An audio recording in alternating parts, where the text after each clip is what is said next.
Today we'll analyze the dividend king Johnson & Johnson. Johnson & Johnson generates an annual revenue of more than $98 billion, and last year spent close to $15 billion on its research and development. The company is considered a defensive stock, which tends to do well in the economic difficult periods like the one we're in now. So is this a good time to pick up this company? We will try to answer that using 5 different intrinsic valuation models. So stay tuned until the end of the video to get the answer to whether this stock is currently trading at a discount. The stock screener and intrinsic valuation tool used in this analysis is available at my Patreon page, and you can find the link to that page in the description below. To start our stock analysis of Johnson & Johnson, we'll just write JNJ into the ticker. The spreadsheet will then load in all the financial data, and we can see that the current stock price is close to $166. And if you look at the graph here, you can see that the performance during the last year has been relatively stable. The 52 weeks high has been close to $186, and the 52 weeks low has been close to $155. And the year-to-date performance is only down 2.5%, which must be considered pretty good compared to the S&P 500's drop of 23%.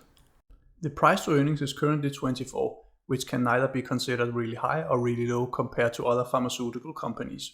The beta is close to 0.6, which indicates that this company is normally less volatile than the general stock market.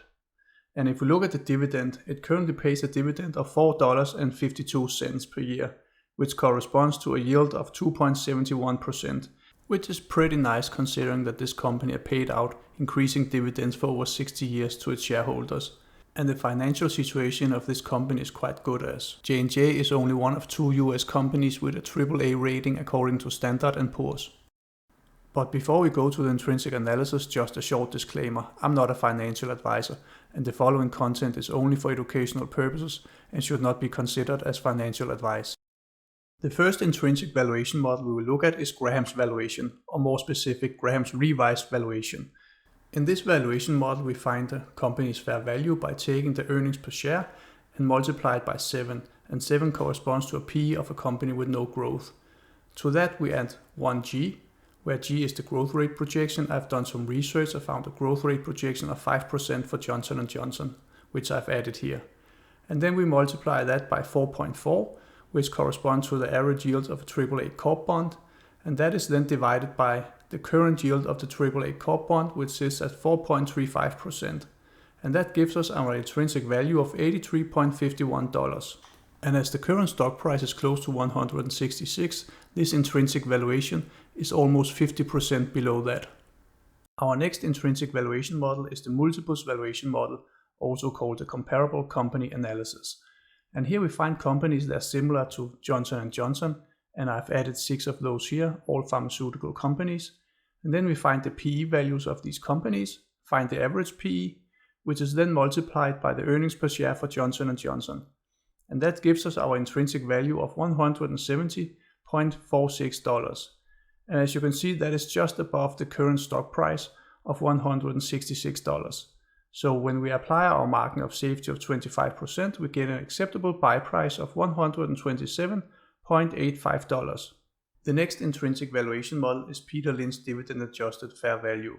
And here we find Peter Lynch fair value by taking the earnings growth rate, add the dividend yield, and divide by the price to earnings. And again, this spreadsheet is fully automated, so it automatically calculates Peter Lynch fair value. And for Johnson & Johnson, we get a Peter Lynch fair value of 0.32. If we compare to the table over here, we can see that a Peter Lynch fair value below 1 means that the stock is currently overvalued. By using Peter Lynch assumptions that a fairly valued company equals 1 and that a fair PE value equals the company's growth rate, then we can rewrite this equation. And when we do that, we get a fair stock price of $53.04, which is under a third of Johnson & Johnson's current stock price. So when we add our margin of safety of 25%, we get an acceptable buy price under $40. Our next model is a dividend discount model. And here we find a fair value by taking the next year's expected dividend divided by a discount rate minus the growth rate. And here I've then added the quarterly dividends of Johnson & Johnson for the last 6 years. The spreadsheet will then calculate the yearly dividend and also the growth rate. And by taking the average of this, it will find the average growth rate, which comes to 5.79%. And I have then added a discount rate of 8% for Johnson & Johnson, and by using the average growth rate we can calculate the next year's expected dividends, which comes to $4.71. And by using this equation we calculate a fair value of $213.40. And when we add our margin of safety of 25%, we get an acceptable buy price just over $160, which is very close to the current stock price. The final intrinsic valuation model is the discounted cash flow model. And here I've added the cash flows from Johnson & Johnson from 2011 up to 2021. The spreadsheet then calculates the annual growth and the average growth rate. And then you also have the option to choose a custom growth rate if you want to. But I've set this to use the average growth rate, which is close to 6%. I've then added 8% as a discount rate and 2.5% as the perpetual growth rate. And these numbers are used to calculate the future free cash flows of the company up to 2030, and thereafter we add the terminal value. And then the spreadsheet calculates the present value of these future free cash flows, and I've set this to 9 years.